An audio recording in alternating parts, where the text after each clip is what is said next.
Hello,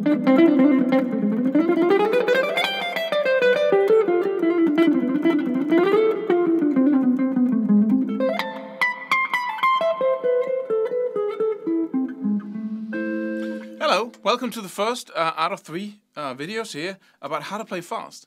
And the first thing we're going to look at is legato, or hammer-ons and pull-offs. And there's a secret to practicing those and getting results fast. Sorry, I'm just losing my stand here. And that secret, it's not a secret because like it's hidden somewhere, but it's just because we're not using the full capacity of our brain when we practice these things. So today we're going to look into how to really practice it, because there's a big difference between practicing something and performing. So when you are practicing, you don't want to play like you're performing. You want to really practice that technique and get it into your brain, because the main pitfall of practicing legato or hammer-ons and pull-offs is that you just unfret or fret the notes, right? You're used to picking with a pick, and then when you do legato or hammer-ons and pull-offs, you basically forget to really hammer on and forget to really pull off, because it just works on an electric if you just play without the pick, basically. So we're going to look into that. Before we move on, you should go download my free course called Ingenium, I-N-G-E-N-I-U-M, Ingenium. Klaus Levine, you go to my website, the link should be right underneath this video. And then go download it, because it's all about alternate picking, but there's a specific training method that you can use. A quick way of laying out a practice plan that's absolutely going to work no matter what it is that you're practicing. And you want to use that if you want to start building some left-hand speed here. But the advantage of legato is, of course, that we don't use the right hand. And the right hand is the slowest element when it comes to playing fast. It takes more repetitions to get this up to speed when we're talking alternate picking or sweep picking. And you might as well start where you have the fastest, the easiest chance of being able to play fast. Because once you start getting into that, it starts being part of your soloing vocabulary, you get confident. You get, it's like when you can do this, then it's easier to throw in some alternate picking or some sweep picking stuff, because you can always fall back on your legato ability, right? And legato enables you to create a totally different sound on your instrument, like. So it's a phrasing tool as well, where picking is kind of hard.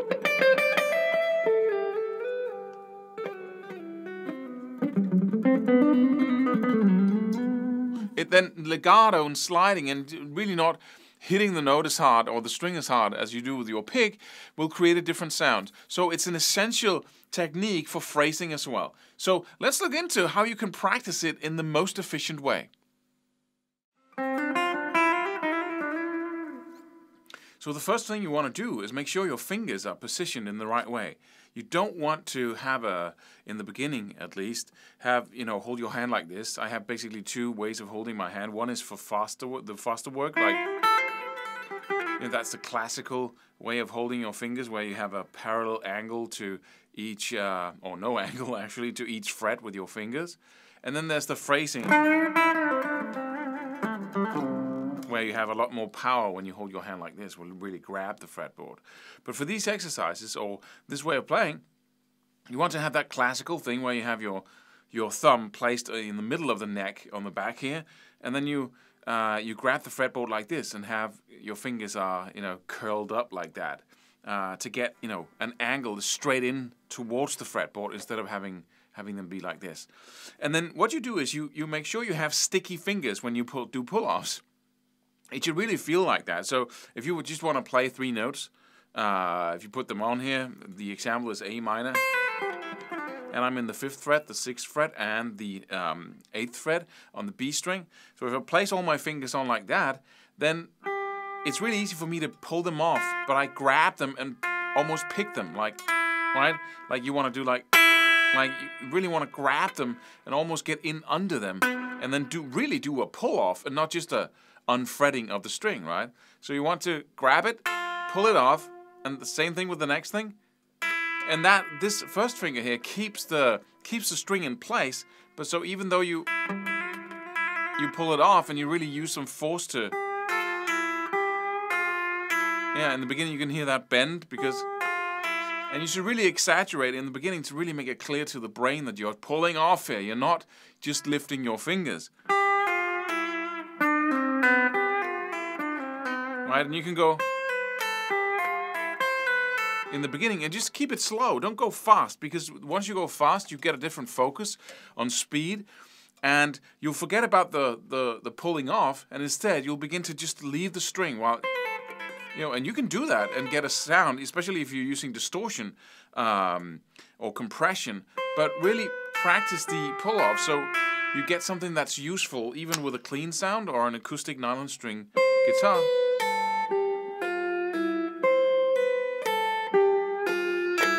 Right? And be sure to exaggerate. And then the first couple of days your fingertips will be really sore because you're basically doing everything you can to tear off the skin on your fingertips. But that's just, part of it.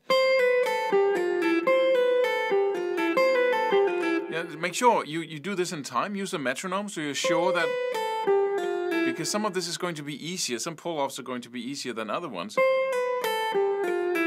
So use a metronome.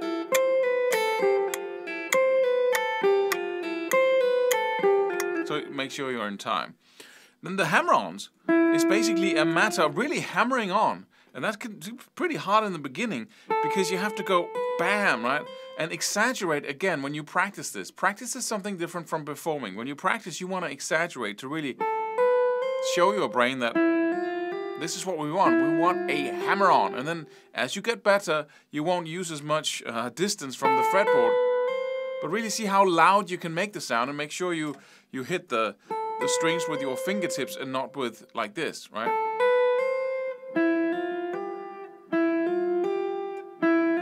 And you might want to do an exercise where you do a pull-off in the end. So you pick that one, hammer on, sixth, hammer on, and then you pull off down to the first again. Hammer on, eighth, and then pull off down to fifth. Right? But only practice in the beginning. Practice the hammering on and the pulling off only, and then you can combine the two by going.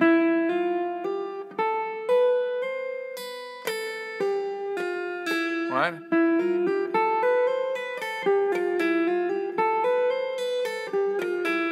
And make sure you really focus on playing the notes with your left hand, right? It's not like you're just not picking anymore and then the sound comes out anyway because it's an electric guitar. Really make sure you're focused on what it is that you're practicing, which is really hammering on and pulling off, right? So that's the secret basically, and then keep it at a tempo where you can really do it. It's training, it's not performing. Then you can always, at the end of your practice session, you can go, and really focus, see if you can focus as you're playing as fast as you can on that feeling of those sticky fingers, like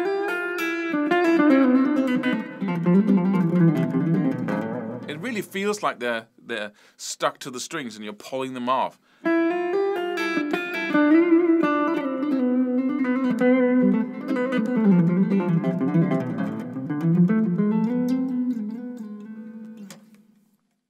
So start using this technique today, and even if it hurts your fingertips, do it anyway. Just take a break, and work on it in a couple of weeks. Put it up like a project you have where you're working on it week by week, and then maybe take a break from it in the beginning. So you do, some exercises the first day. The next 2 days is a break. You don't do hammer-ons and pull-offs. You only do, fretting. You do picking exercises instead, and then you do more and more of the hammer-ons and pull-offs as your fingertips grow harder and harder. And it might take you 4 weeks until you have the hardest fingertips and can really start practicing this technique. But I promise you, it's the quickest, biggest bang for your buck when you want to start learning to get in those faster runs in your soloing. So don't forget to go download my free course, Ingenium. It's going to absolutely teach you how to get the most out of your practice time, no matter what technique you're using. So I hope this was valuable to you. I'll see you in the next video.